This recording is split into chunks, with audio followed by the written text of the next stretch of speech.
Bom dia, meus irmãos, meus amigos do nosso grupo Grãozinhos no Caminho, do nosso canal do YouTube. Sejam bem-vindos mais uma vez aqui ao nosso pequeno estudo, nosso compromisso diário da leitura do Evangelho segundo o Espiritismo e do Livro dos Espíritos. E o Evangelho traz para a gente hoje, nessa quinta-feira santa, o capítulo 11, Amar o próximo como a si mesmo. Dai a César o que é de César. Então os fariseus, tendo se retirado, decidiram entre si surpreendê-lo em suas palavras. Mandaram-lhe, pois, seus discípulos com os herodianos dizer-lhe: Senhor, sabemos que sois verdadeiro e que ensinais o caminho de Deus pela verdade, sem considerar a quem quer que seja, porque não considerais a pessoa nos homens. Dizei-nos, pois, vosso conselho sobre isso. É-nos permitido pagar o tributo a César ou não pagá-lo? Mas Jesus, conhecendo a sua malícia, lhes disse: Hipócritas, por que me tentais? Mostrai-me a peça de dinheiro que se dá para o tributo. E tendo eles lhe apresentado uma moeda, Jesus lhes disse: De quem é esta imagem e esta inscrição? De César, disseram-lhe.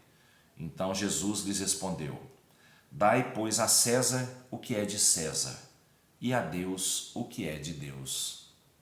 Tendo ouvido falar dessa maneira, admiraram-se de sua resposta e, deixando-o, se retiraram. A questão proposta a Jesus era motivada pela circunstância de que os judeus, tendo horror ao tributo que lhes era imposto pelos romanos, dela fizeram uma questão religiosa.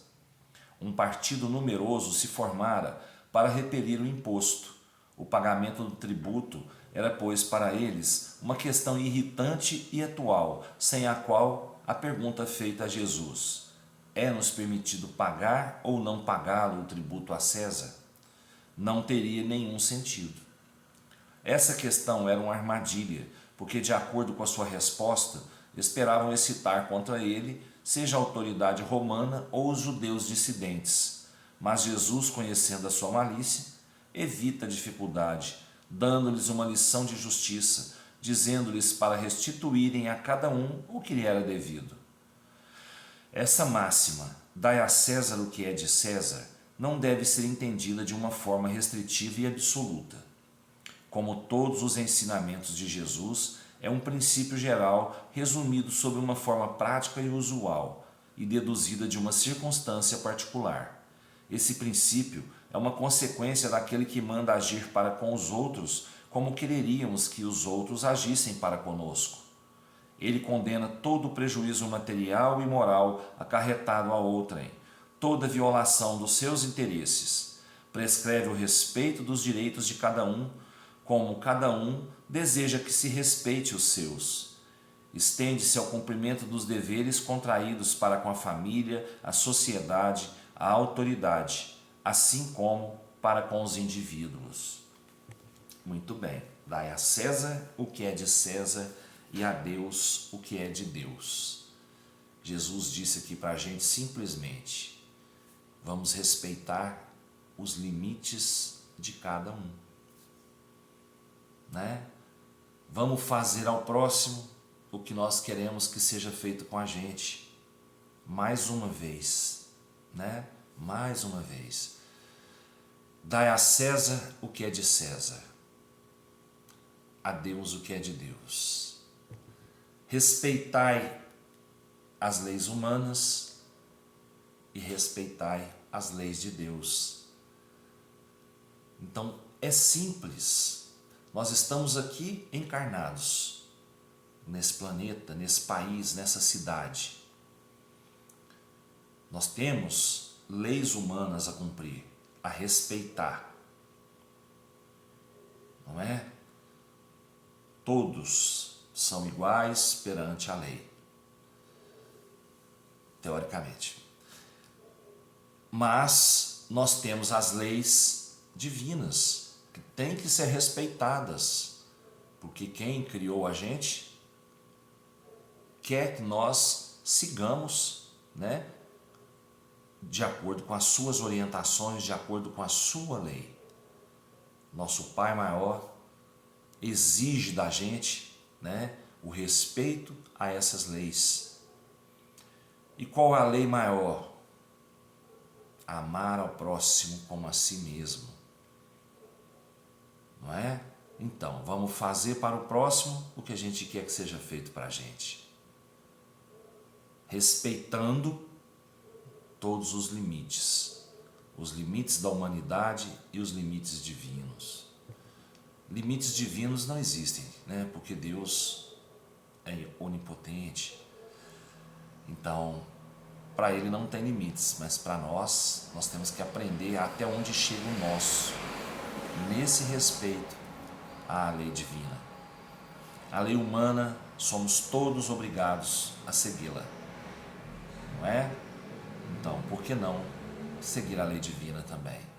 Vamos praticar mais essa lei maior, a lei de amor, né? Vamos tentar sermos pessoas melhores a cada dia, né? Nos entendendo melhor, sabendo ouvir, sabendo falar e respeitar o direito do nosso próximo, como a gente quer que o nosso seja respeitado sempre.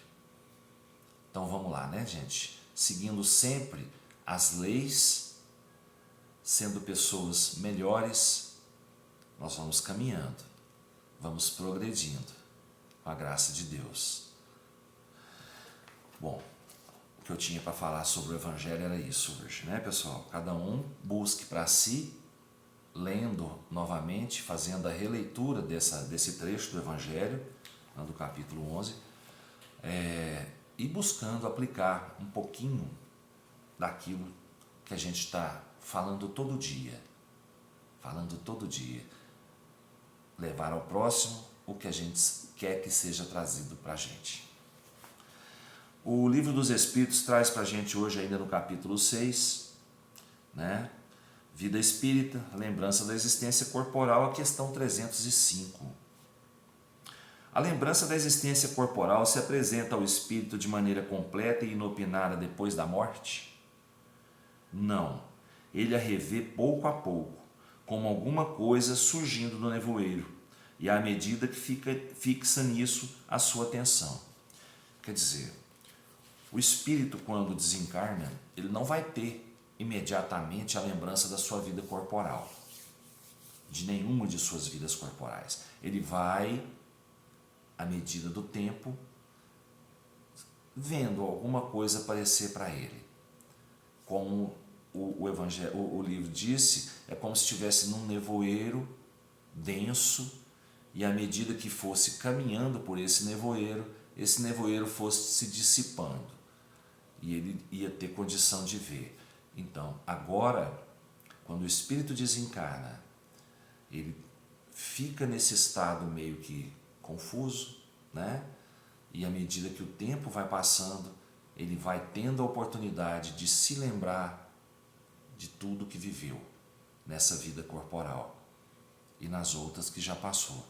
Então é devagar, né? Não é de imediato que o espírito adquire as lembranças, né, das suas vidas encarnado, né? Então é assim que funciona no plano espiritual. Devia ser um choque muito grande, eu acho, que se o espírito, no momento do desencarne, já tivesse a lembrança total de sua vida, né? Mas Deus quis assim pra gente, e se Ele quis assim pra gente, é pro nosso bem, não é? Então tá bom, pessoal.